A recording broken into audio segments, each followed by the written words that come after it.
가정의 달입니다. 이 가정의 달에 어떠한 말씀을 여러분께 전할까 하다가 모세에서 여호수아로 리더십이 바뀌고 다음 세대가 가나안 땅을 점령하는 그 기로에 선 하나님의 말씀을 우리가 함께 묵상하면서 특별히 이 시대 가운데에 하나님께서 우리 가정들에 주시는, 특별히 세대 간의 차이가 극명한 이 시대 가운데 하나님께서 주시는 음성을 함께 귀 기울여 보려고 합니다.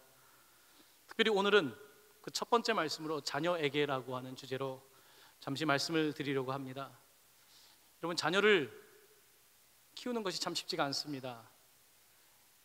자녀를 키우는 데 있어서 가장 중요한 것은 부모가 가지고 있는 교육에 대한 가치관입니다. 교육 철학이라고 하지요. 부모가 교육에 대하여 어떠한 생각을 가지고 있느냐에 따라서 그 아이를 양육하는 방식이 달라지게 됩니다. 자녀를 양육하는 데 있어서 저는 여러분들이 두 가지 단어를 기억했으면 좋겠습니다. 첫 번째는 자유, 두 번째는 좌절. 한번 따라해 보실까요? 자유와 좌절. 네, 이 두 가지의 단어를 기억하시고 자녀를 키울 때에 중요한 잣대로 생각하시면 되겠습니다. 우리 아이들이 태어나면 자유가 없지요. 태어나서 하늘만 보고 있고 누군가가 먹여주기만을 기다리지요. 누군가가 치워주기만을 기다리지요. 아이들에겐 자유가 없는데 이 아이들이 이제 성장하면서 더 큰 자유를 갖게 됩니다. 걷기 시작할 때에, 그리고 이제 걸어서 여기저기 가면서, 또한 지혜가 발달하기 시작할 때에 더 많은 자유를 누리게 됩니다. 자유를 누릴 때에 부모님들은 이제 아이들이 더 사고를 치는 걸 보게 됩니다. 자유가 있기 때문에 가서 물건을 만지게 되고, 자유가 있기 때문에 가지 말아야 될 곳을 가게 됩니다. 특별히 아이들이 자유가 극도에 달할 때가 언제냐면 사춘기 때입니다. 그때는 부모님이 뭐라고 해도 나에게 자유를 달라, 우리 자녀들이 자유를 요구하는 겁니다. 이 자유라고 하는 것은 교육에서 중요합니다. 자유가 곧 자율성을 주는 것이고 자발성을 주기 때문에 그렇습니다. 아이들을 지나치게 못하게 하면서 키우면 아이들이 자유가 없고 자율성이 없고 자발성이 떨어지게 됩니다. 자발성이 없으면 시키는 것을 하지만 자신이 선택하고 재미있게 자신의 삶의 모든 가능성들을 발휘하면서 살지를 못하게 되지요. 부모님은 아이들이 자유를 갖고 자발성과 그리고 창조적인 능력을 가질 수 있도록 도와야 합니다. 사람은 날개를 가지고 태어나고 있지는 않습니다. 하지만 날개는 없지만 인간의 상상력은, 인간의 능력은 날개를 가지고 있는 새들보다도 더 먼 곳까지 갈 수가 있습니다. 부모님의 역할은 아이들에게 날개를 달아주는 것입니다. 아이들이 상상할 수 있도록, 아이들에게 동화를 들려줌으로써 아이들이 이야기를 듣고 먼 나라를 생각할 수 있도록 상상력을 키워주는 겁니다. 이 아이들이 상상력을 갖도록 하기 위해서는 아이를 수용해줘야 합니다. 아이를 받아줘야 합니다. 아이를 받아줄 때 아이들이 내가 할 수 있다, 이제 상상할 수 있고 내가 뭐든지 할 수 있다라고 하는 그런 자신감, 자율성을 갖게 됩니다. 이 첫 번째 자율성을 얻게 하는 것, 부모님이 꼭 해야 되는 거고요. 두 번째, 인간은 자유를 가지고 있지만 이 자유만 가지고 세상을 살 수는 없습니다. 왜냐하면 혼자 사는 세상이 아니기 때문에 그렇습니다. 자유 말고 또 다른 반대의 축이 필요한데 그것은 좌절입니다. 인생이 마음대로 되는 것은 아닙니다. 어릴 때 모든 것이 마음대로 된다고 배우면 이제 뜻대로 되지 않을 때에 힘이 들게 됩니다. 혹은 또한 내 자유를 위해서 다른 사람의 피해를 주는 사람이 될 수도 있습니다. 좌절을 배워야 합니다. 적절한 좌절을 통해서 성숙한 사람이 되는 것이지요. 어떤 어머니가 이런 기도를 드린답니다. 하나님, 내 자녀가 좌절하게 하소서. 내 자녀가 좌절하게 해달라고 기도한다는 겁니다. 우리 자녀가 좌절을 배우게 하시고 적절한 좌절을 통해서 인생이 내 뜻대로 되지 않음을, 그리고 내 뜻대로 되지 않을 때에 창조주 하나님이 계심을, 이것을 기억할 수 있도록 우리 아이가 적절한 좌절을 배우게 해달라고 기도한다는 겁니다. 사랑하는 성도 여러분, 교육이라고 하는 것은 자유를, 창조적인 사람을 만드는 동시에 책임감 있는 사람, 좌절을 통해서 인간의 한계를 알고 하나님을 예배하는 사람으로 만드는 것, 이 두 가지가 교육에서 꼭 필요한 것입니다. 잠언서 22장 6절에는 특별히 자녀를 키우는 부모들에게 교과서 같은, 우리가 꼭 기억해야 되는 말씀을 이렇게 기록하고 있습니다. 우리 한번 화면을 보면서 한 목소리로 봉독하도록 하겠습니다. 마땅히 행할 길을 아이에게 가르치라. 그리하면 늙어서도 그것을 떠나지 아니하리라. 아멘. 아이들에게 마땅히 행할 길을 가르치는데, 그렇게 함으로써 아이들이 하나님의 창조의 세계 안에서 자유를 만끽하고 또한 자신의 한계를 알면서 하나님의 법을 따라 살게 하는 것, 이것이 잠언이 우리에게 교훈하는 자녀 교육의 교과서 같은 말씀입니다. 사랑하는 성도 여러분, 여러분과 저는 전부 다 하나님의 자녀입니다. 하나님은 교육에 관심이 많으십니다. 여러분 자녀 교육에 관심이 많으시죠? 하나님은 여러분과 저의 교육에 관심이 많습니다. 우리가 어떤 교육을 받아 어떠한 사람이 되는지에 대해서 하나님만큼 관심 있는 분은 없을 것입니다. 하나님께서는 우리가 온전한 자유를 누리되 하나님의 규칙 안에서의 자유를 누리길 원하시는 것입니다. 하나님께서는 모든 것을 먹되 선악을 알게 하는 나무는 따먹지 않기를, 자유가 이때에 또한 한계가 있음을 깨닫는 인생을 살아가기를 원하시는 것입니다. 오늘 본문은 신명기의 말씀입니다. 이 신명기는 모세가 이제 가나안 성에 들어가기 위해서, 이제 약속의 땅에 들어가기 위해서 이제 요단강 동편에 있으면서 이제 느보산 꼭대기에 올라가서 자신은 거기에 나아갈 수 없지만 이제 다음 세대에게, 여호수아 세대에게 너희들이 가나안 땅에 들어갈 때 이렇게 했으면 좋겠다라고 그가 죽기 전에 주는 고별 설교입니다. 신명기, 신명기라고 하는 단어는 거듭할 신자에 명령할 명자입니다. 신명이라고 하는 것은 거듭해서 명령하는 기록이라고 하는 뜻입니다. 모세오경 가운데, 창세기부터 신명기 가운데 이 모세오경 전체를 가장 잘 요약하면서 다시 반복함으로 말미암아 하나님께서 우리에게 하시는 말씀을 제대로 알아들을 수 있도록 주시는 말씀이 신명기입니다. 모세는 자신의 삶이 끝나는 자리에서 그들에게 거듭 하나님이 우리를 구원하셨다는 사실과 구원하신 하나님을 우리가 신뢰하지 못했기 때문에 광야 40년 세월을 지냈다는 것, 그리고 그 역사를 교훈 삼아 이제는 가나안 땅에 들어갈 때에 너희들이 어떻게 해야 되는지에 대해서 그는 거듭 재차 강조하면서 하나님의 말씀을 전하고 있는 것입니다. 오늘 본문에서 가장 많이 반복되는 단어가 있습니다. 그 단어는 바로 규례와 법도라고 하는 단어입니다. 규례와 법도. 규례와 법도가 뭘까요? 이 규례라고 하는 단어는 코크라고 하는 히브리어인데 법, 한계, 경계를 뜻하는 말입니다.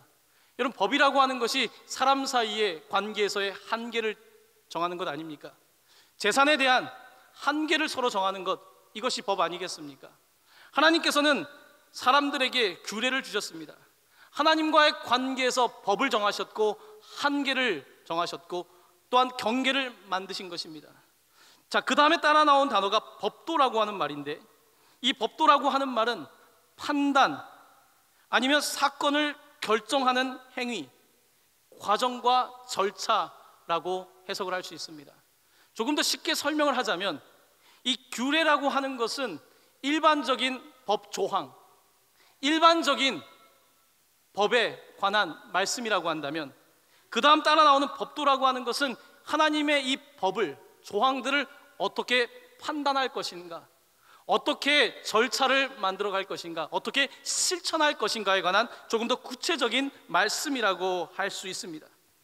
조금 더 쉽게 설명을 드리면 이 규례라고 하는 것은 일종의 매뉴얼이라고 할 수 있습니다.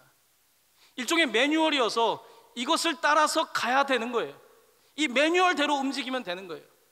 그런데 이 매뉴얼을 써 있는 것만 가지고는 우리가 정확히 알지 못하지 않습니까? 그래서 법도가 필요한 겁니다. 이 법을 해석하는 방법, 매뉴얼을 읽는 방법이 필요한 거예요. 하나님께서 우리에게 주신 것은 이 규례와 법도, 일반적인 법을 주실 뿐만 아니라 그 법을 어떻게 따라서 판단하고 실천해야 되는지까지 말씀하고 있는 것입니다. 성경이 우리에게 주는 교훈은 일반론에 관해서, 일반적인 규칙에 관해서 말씀을 하실 뿐만 아니라 하나님을 따라가는 이스라엘 백성들의 역사를 통해서 이들이 이때에 이렇게 법을 지키지 못했고, 이렇게 잘못 판단하게 되었고, 이런 실수를 했기 때문에 이와 같은 문제가 있었는데, 우리 후대 사람들에게는 그 역사를 살펴보면서 우리의 삶이 그와 같지 않기를 우리에게 교훈하고 있는 것이 바로 하나님의 말씀이라는 사실입니다. 제가 미국에서 처음으로 신학을 접하게 됐는데요, 이제 신학 공부를 하게 되면서 이제 이런 교과목이 있었습니다. 목회 임상이라는 과목이 있습니다. 목회 임상. 목회 임상 과목은 병원이나 호스피스에서 200시간을 일을 해야 됩니다.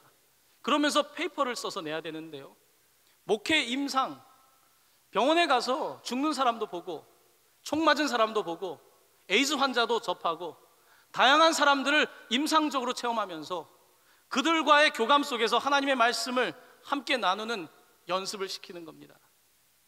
그러니까 하나님의 말씀만 있어서 되는 게 아니라, 규례만 있어서 되는 것이 아니라 그것을 어떻게 실천할 것인지 법도가 필요한 것이지요. 저는 그때 미국의 실용주의라고 하는 것이 이런 것이구나, 미국에서 말하는 실용주의 교육 철학이라고 하는 것이 실제적으로 사례를 통해서 배우게 하는 교육이구나 라는 것을 깨닫게 됐습니다. 보통 우리가 이제 이 관료주의적인 한국의 교육 풍토 속에서는 시험을 어떻게 봅니까? 아무래도 사례 중심보다는 잘 외우는 사람들이 시험을 잘 보게 되어 있습니다. 잘 외워서 매뉴얼을 잘 알면, 잘 외우면 성적이 잘 나옵니다. 근데 그 매뉴얼을 가지고 어떻게 해야 될지는 잘 모르는 경우가 많이 있습니다. 하나님께서 오늘 우리에게 말씀하시는 것은 하나님의 말씀을 들어서 깨달을 뿐만 아니라 그것을 어떻게 실천해야 되는지, 어떻게 실천적인 지혜를 얻어야 되는지까지 포함해서 우리에게 말씀하고 있는 것입니다. 세계에서 가장 똑똑한 사람들을 우린 유대인이라고 합니다. 유대인들이 왜 똑똑하겠습니까? 그냥 복받아서, 그들이 IQ가 높아서 똑똑한 사람들일까요? 여러분, 유대인들에 대해서 연구하는 사람들이 하는 말이 뭡니까? 그들이 똑똑한 이유는 하나님의 말씀을 많이 공부해서라는 겁니다. 토라, 하나님의 말씀을 많이 공부했기 때문에 그들이 똑똑해진 건데, 그들이 왜 똑똑해졌는지 아십니까? 그들이 그냥 하나님의 말씀을 외우기만 한 게 아닌 겁니다. 매뉴얼대로 읽기만 해서 한 것이 아니라 여기에 어떤 의미가 있는가, 이 말씀을 가지고 어떻게 실천해야 되는가, 거기에 대해서 고민함으로 말미암아 이제 규례와 법도를 함께 깨달아가는 그런 교육을 펼쳤던 겁니다. 유대인들의 교육의 특징이 뭡니까? 토론식 교육이지요. 하나님의 말씀을 그냥 설교하는 것뿐만 아니라 이것을 가지고 어떻게 살아갈 것인가에 관한 구체적인 토론식 수업이 진행된 거지요. 예수님께서 12살 때 성전에 가셨을 때 사건에 관한, 성경의 유일한 예수님에 관한 이야기가 있습니다. 누가복음 2장 46절 47절인데 우리 한번 한 목소리로 이 한 구절을 읽어보도록 하겠습니다. 사흘 후에 성전에서 만난즉 그가 선생님들 중에 앉으사 그들에게 듣기도 하시며 묻기도 하시니 듣는 자가 다 지혜와 대답을 놀랍게 여기더라. 아멘. 당시에 랍비들, 선생님들 수염 많이 기르고 수염을 깎지 않아서 이게 휘감길 정도의 이런 랍비들과 예수님께서 묻기도 하고 대답하기도 했다는 겁니다. 토론식 수업이 2000년 전에 진행이 된 겁니다. 유대인들의 교육의 특징은 토론식인 겁니다. 하나님의 말씀을 그냥 외워가 아니라 여기에 대해서 물어보는 거예요. 이것이 무슨 의미입니까? 그러면 랍비가 대답하고 또한 이 아이도 대답할 수 있는 겁니다. 예수님이 12살 때 그런 교육을 받은 겁니다. 유대인들이 똑똑하지 않겠습니까? 여러분, 한국의 아이들이 똑똑하지 않은 것이 아닙니다. 우리가 아이들에게 상상할 수 있고 물을 수 있는 기회를 주지 않기 때문에 그렇습니다. 만약에 한국에서 12살 아이가 조금 엉뚱한 것 같은 질문을 하면 한국에서는 어떻게 됩니까? 어른들 말할 때 껴들지 말라고, 어르신들 말씀하신다. 유교적인 부분에, 유교는 좋은 부분도 있지만 고쳐져야 되는 부분도 있는 것이지요. 저희 둘째 녀석이 7살인데 이제 부활절 시즌 아닙니까? 부활절 이때 어머니에게 이렇게 질문을 했다는 겁니다. 엄마, 부활을 하면 나는 내 현재 몸을 가지고 태어나는 거야? 아니면 다른 몸으로 태어나는 거야? 여러분 그런 질문 던져보셨어요? 7살짜리는 그렇게 질문을 하는 겁니다. 그 다음 주에 또 다른 설교를 듣고 와서 아마 예수님께서 옛날 몸을 바람을 불어서 없애고 새로운 몸을 주시나 보다. 아이들은 이렇게 대답을 해요. 그것이 맞고 옳은 것이 중요한 것이 아니라 생각을 할 수 있게 도와주는 거죠. 아이들이 엄마 부활한 이후에 어떻게 되면 그냥 부활하는 거지 묻지 마. 엄마도 몰라. 선생님한테 물어보든지 목사님한테 물어봐. 우리는 이렇게 대답하는데 익숙한 겁니다. 그러다 보니까 매뉴얼은 있는데 이 매뉴얼을 어떻게 적용해야 될지에 대해서 모르는 거예요. 교회는 다니는데 이 말씀을 어떻게 실천해야 될지에 대한 구체적인 실천적인 지혜가 생겨나지 않는 것입니다. 우리가 이번 세월호 사건을 겪으면서 무슨 이야기를 합니까? 현장에 전문가가 없었다. 현장 전문가가 없다고 말하지 않습니까? 단지 위기 상황에 대처하는 현장 전문가만 없는 겁니까? 교회는 있는데 교회 현장을 제대로 이해하고 실제적으로 세상에 나아가서 하나님의 말씀을 따라 사는 현장 전문가가 부족한 것은 아닙니까? 매뉴얼은 있는데 매뉴얼을 잘 안 읽고 있는 것은 아닙니까? 매뉴얼을 잘 읽고 있지 않기 때문에 실제적인 문제가 닥칠 때 어떻게 풀어가야 될지 모르고 있는 건 아닙니까? 혹은 매뉴얼은 읽는데 무성의하게 읽기 때문에 실제적으로 고민하고 씨름하지 않기 때문에 하나님의 말씀을 어떻게 실천해야 되는지 모르고 있는 것은 아닙니까? 유대인들의 교육은 끊임없이 그들에게 배운 것을 실천하게 하고 실천한 것을 가지고 다시 묻게 함으로써 이와 같은 순환적인 구조 속에서 아이들이 지식과 지혜를 습득하게 했다는 사실입니다. 신명기 6장 7절에 아이들 자녀 교육에 대한 아주 유명한 말씀이 있습니다. 한번 화면을 보면서 한 목소리로 다시 봉독합니다. 내 자녀에게 부지런히 가르치며 집에 앉았을 때에든지 길을 갈 때에든지 누워있을 때에든지 일어날 때에든지 이 말씀을 강론할 것이며. 자, 하나님의 말씀을 부지런히 가르치는데 길을 갈 때, 앉았을 때, 누워있을 때, 일어날 때 모든 행동을 할 때 이 말씀을 강론하라는 겁니다. 근데 여기서 이 강론이라고 하는 단어는 강론하면 우리는 설교처럼 들려지죠. 자녀에게 설교하라, 끊임없이 너 이렇게 저렇게, 이와 같은 의미가 아닙니다. 이 디베르라고 하는 이 단어에는 일상생활 속에서 대화를 주고받는다는 뜻이 있습니다. 강론한다는 것은 아이들에게 계속해서 뭐라고만 하는 것이 아니라 애들이 걸어갈 때, 누울 때, 앉을 때 이와 같이 아이들의 삶 속에서 실제적인 이야기를 나누라는 겁니다.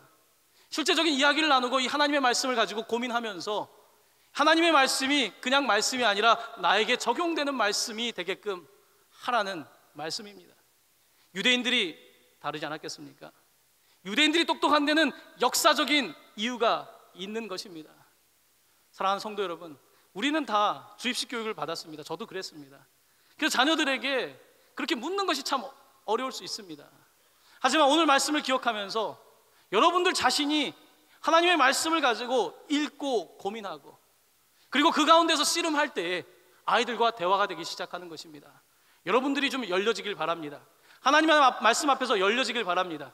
여러분에게도 좀 상상력들이 더 열려지길 바랍니다. 우리 아이들이 하나님의 말씀을 들을 때에 깨달아질 수 있도록 여러분들이 또한 그런 도구가 되기를 바라는 것입니다. 오늘 말씀 가운데 또 한 가지 중요한 내용이 있습니다. 2절의 말씀입니다. 내가 너희에게 명령하는 말을 너희는 가감하지 말고. 하나님의 말씀을 가감하지 말라는 겁니다. 여러분, 우리는 하나님의 말씀에 가감하는 걸 좋아합니다. 법이 있으면 우리는 나에 맞게 예외 규정을 만든 걸 좋아합니다. 자, 신호등이 있지만 어떻습니까? 가면 안 되지만 나는 괜찮은 겁니다. 예외인 겁니다. 우리는 끊임없이 예외 규정을 만듭니다. 예외 규정을 만들므로써 이거는 불편하다는 겁니다. 이 법 누가 만들었어? 라고 말하면서 우리는 법을 존중하지 않는 것입니다. 마찬가지입니다. 하나님께서 우리에게 법을 주셨는데 우리는 자꾸 예외 규정을 만드는 겁니다. 가감을 하는 겁니다. 플러스 마이너스를 하면서 하나님, 이것은 제가 생각하기에는 이렇습니다, 저렇습니다 라고 내 맞게끔 자꾸 하나님의 말씀을 각색하고 윤색하고 나를 위한 것으로 만든다는 것입니다. 우리 자녀들을 교육할 때 어떻습니까? TV를 1시간만 보라고 하면 1시간 보고 딱 끄는 자녀 있습니까? 거의 없습니다. 30분만 더 볼게. 30분 후에 가면 뭐랍니까? 30분만 진짜로 더 볼게. 그러다가 이제 주먹 나가는 거죠. 우리는 원칙을 나에 맞게끔 만들길 좋아하는 사람들입니다. 하나님의 원칙을 어기는 것이 몸에 배 있는 사람들입니다.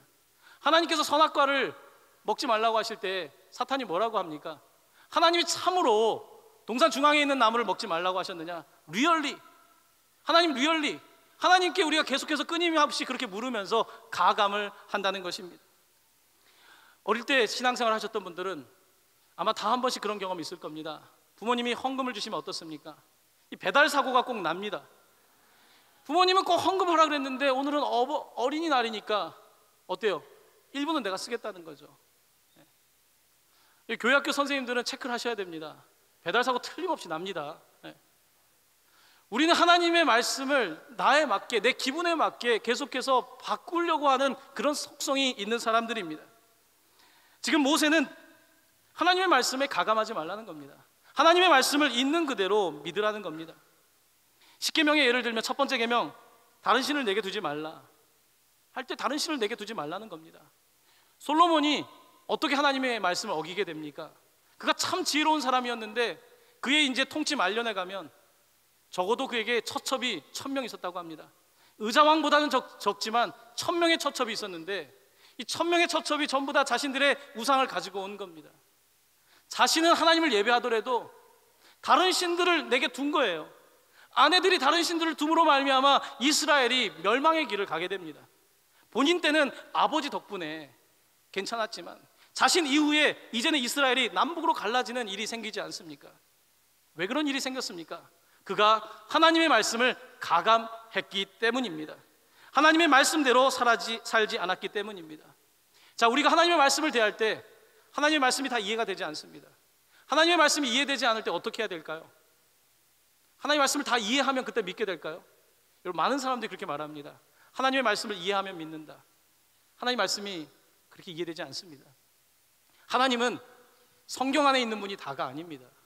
이것은 우리를 위하여 기록하신 말씀이지 하나님은 더 크신 분입니다. 어떻게 우리가 하나님을 다 이해하겠습니까? 하나님을 이해할 수 없는 영역을 신비라고 말합니다. 하나님의 신비, 그 신비의 영역이 존재하는 것입니다. 내가 다 깨달을 수 없습니다. 그래서 신앙생활을 하면서 하나님의 말씀을 깨닫는 한 가지 일이 중요하고 두 번째 중요한 일이 있습니다. 이것은 바로 기도입니다. 여러분, 깨달아지지 않는데 기도가 필요한 겁니다. 내가 기도하면서 깨달아지는 것이지 그냥 깨달아지는 것이 아니라는 말씀입니다. 우리는 하나님의 말씀을 통째로 다 알고 싶어 하는데 그럴 수 없습니다. 하나님의 말씀을 모를 때에 우리는 순종하는 법을 배워야 합니다. 하나님께서 우리에게 요구하는 것 다 이해하라 아닙니다. 이해가 되지 않지만 기도하라는 것입니다. 이해가 되지 않지만 순종하라는 것입니다. 순종하면 어떤 결과가 일어나던가요? 10년이 지나고 나서 이해가 됩니다. 하나님께서 그때 나에게 그래서 이렇게 하셨구나. 작년에 있었던 일이 그래서 그랬구나. 하나님이 나에게 그런 일 때문에 나에게 하셨다는 것을 깨닫게 되는 것 아니겠습니까? 인생을 모두 알고 논한다는 것 어리석은 생각입니다. 하나님께서는 우리에게 규례와 법도를 주셨습니다. 이 법도와 규례를 따라 이해가 되지 않지만 순종하는 삶 속에서 우리는 하나님의 자녀가 되고 그 가운데 은혜를 누리게 되는 것입니다. 유대인들의 이야기 가운데 한 가지 흥미로운 이야기가 있습니다. 이제 하나님께서 아기가 태어날 때, 아기가 세상에 태어날 때 그 아기를 찾아가신답니다. 그러니까 아기가 태어나기 전에 뱃속에 있을 때 찾아가셔서 그 아이가 세상을 살아가는데 꼭 필요한 지혜와 지식을 다 알려주신답니다. 그러니까 모든 아이는 하나님이 주신 지혜와 지식이면 세상을 살아갈 수 있는 거예요. 두 사람 사이에, 하나님과 그 아기 사이에 비밀입니다. 다 알게 하셨다는 거예요. 그러고 나서 다 알게 하신 이후에 하나님께서 어떻게 하시냐면 이렇게 그 아이의 입에다가 쉬, 비밀이니까 지혜와 지식을 주셨는데 쉬, 그래서 코 밑에 여기 자국이 있다는 겁니다. 유대인들의 이야기입니다. 혹시 자국이 없는 분들 계신가요? 여러분이 태어나기 전에 하나님께서 지혜와 지식을 다 말씀하셨고 그 지혜와 지식을 따라 살면 충분하다는 것입니다. 세상에 왜 이렇게 법이 많습니까? 법이 많은 것은 법을 안 지키기 때문에 그렇습니다. 법이 많다는 것은 세상이 악하다는 것을 뜻합니다. 하나님은 법이 아닌 은혜의 법을 좋아하시지만 세상은 점점 법을 만들어 갑니다. 이것이 우리의 현실 아니겠습니까? 하지만 세상의 어떠한 법보다 더 위대한 법이 있습니다. 오늘 모세는 그들에게 이렇게 말하는 겁니다. 더 위대한 법, 오늘 내가 너희에게 선포하는 이 율법과 같이 그 규례와 법도가 공의로운 큰 나라가 어디에 있느냐? 이렇게 대단한 법이 어디 있느냐? 이 법이면 충분히 살아갈 수 있다는 것입니다. 사랑하는 성도 여러분, 하나님의 이 규례와 법도를 붙잡으시길 바랍니다. 끊임없이 타협하려고 하는 우리들의 연약함을 고백하면서 이해가 되지 않을 때 하나님의 말씀과 씨름하고, 또한 내 삶에서 문제가 해결되지 않을 때 오히려 기도할 때, 오히려 순종할 때 하나님께서 주시는 놀라운 은혜가 여러분에게 임하게 됨을 경험할 수 있기를 예수님의 이름으로 간절히 축원합니다.